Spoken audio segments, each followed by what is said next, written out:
Lockwood & Co., based on the popular Jonathan Stroud books and adapted by Joe Cornish, takes place in London decades after the occurrence of what has come to be known as the Issue, a widespread outbreak of hauntings. The show centers on a new agency founded by the self-assured young Anthony Lockwood. He enlists the aid of the psychically gifted Lucy Carlyle, a young girl who has experienced enough tragedy to last anyone a lifetime, with the assistance of his brilliant friend George Karim. The trio is forced to risk their lives for a probe that may send them all to the grave when danger comes knocking at Lockwood & Co. Lockwood & Co. might initially be written off or lumped in with the other teen fantasy series on Netflix. However, the creator Cornish's propensity for a few more horror aspects than anticipated and a fiendishly gifted young ensemble make for an engrossing viewing experience. Final episode titled, Not the Eternal, strikes the ideal balance between the possibility of further stories and finality.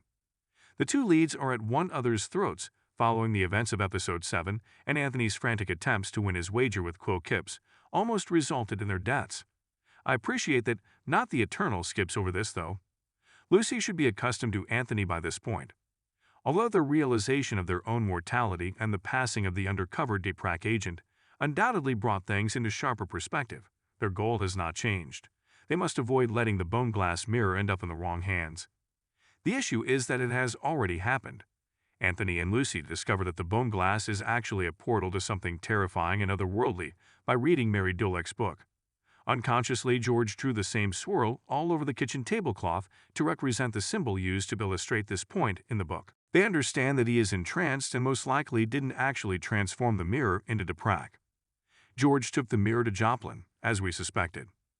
Knowing things is Joplin's thing. After the problem appeared, she lost all of her gift, but she has dedicated her entire life studying the phenomena. Because she and George are both intellectual types who are frequently overlooked or taken for granted, George has been vulnerable to her charms throughout the series.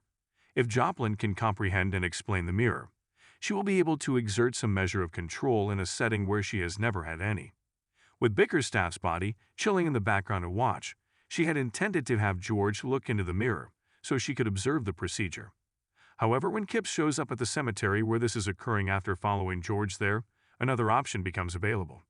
It turns out that Kipps has reached an age where he is starting to lose his talent. Though Joplin is unaware of this, George is left wondering why she was carrying cuffs and a knife, both identical to the one used to kill Carver, as she holds him at knife point and imprisons him. Being the smart one, he soon realizes that George would have been seated in that chair if Kipps hadn't shown up. He was being used by Joplin. Naturally, George occupies the chair once Kipps admits that he is losing his talent.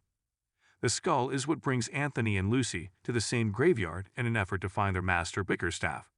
When they get there, Anthony offers to stay outside and aid Kipps' squad in fending off wingmen and his thugs while Lucy enters the catacombs to save George. Although there is a lot of good action outside, the crucial events take place inside. Lucy offers to look into the mirror when she arrives to save George and connives with Joplin by holding the skull in front of the mirror. But something doesn't seem right. The skull declares that the bone glass is a trap and needs to be destroyed because it is not the eternal. Although this temporarily knocks Lucy unconscious due to the physical toll it takes, at least she and George were able to stay safe. Certainly not from the mirror. Joplin is not as fortunate. When she looks in the mirror, she is torn to pieces. The mirror then breaks apart, releasing the various benign spirits that were trapped inside, who are all relieved to be free. Bickerstaff's enormous, horrifying ghost is inhabiting it and charges Lucy and George in a swirling cloud of computer-generated smoke. Anthony shows up just in time to assist in repelling it.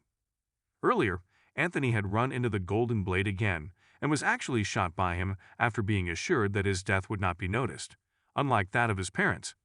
This implied that the Golden Blade and perhaps even Penelope Fitz, with whom we are aware of his collaboration, were to blame for Anthony becoming an orphan. The Golden Blade was also clear that he didn't work for the Fitz agency, but that doesn't imply he doesn't expressly work for Penelope. Or possibly they both report to someone else, which is more plausible. Beyond this, Not the Eternal offers a largely cheerful conclusion. For once, even Barnes is content. All of the children make it out alive and grow closer as a result of the ordeal. Even Kipps gained a reluctant respect for Anthony. Anthony's gunshot wound will heal with a little rest and recovery, and Lockwood & Co. will be prepared for business. However, Anthony needs to clear up the rest of his secrets first. that entails revealing to Lucy and George what is situated upstairs behind the locked door. He opens the door and brings them inside.